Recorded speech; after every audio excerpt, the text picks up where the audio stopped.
Les vestiges qu'on a ici datent... Il y a certains vestiges qui datent du régime français, probablement là, à la fin des années 1600, début 1700. Mais après ça, on a aussi des vestiges un peu plus récents, du 19e siècle, des bâtiments, autant des bâtiments de ferme, mais aussi sur le terrain plus du pôle Saint-Roch, un peu plus à l'ouest. On a les latrines associées à l'hôpital de la Marine.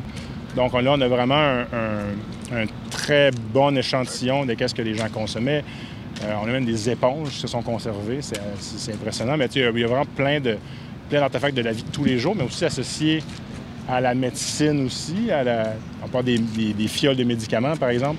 C'est vraiment très varié, là. Ils ont vraiment autant des trucs de consommation, des pipes à fumer, des pots de chambre, des assiettes, mais un peu de tout, là. C'est vraiment ça va être super intéressant à analyser après ça, puis pour mieux comprendre la façon que les gens vivaient, puis se faisaient soigner à l'hôpital, finalement. Bien, c'est sûr que les travaux du tramway, c'est des travaux d'envergure quand même. On parle de 19,3 km d'excavation aussi, parce que c'est pas juste les rails, c'est tout ce qui vient avec, les conduites. Et puis c'est sûr que d'un point de vue archéologique, c'est très intéressant parce que, bon, on peut documenter, on a quand même documenté certains pans de l'histoire de la ville qu'on n'aurait pas pu documenter sans ça.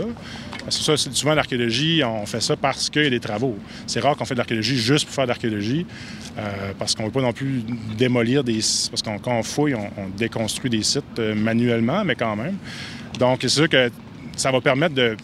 Le tramway, finalement, c'est une opportunité pour avoir plus d'informations sur notre histoire collective de la Ville de Québec, finalement, mais sur une longue distance.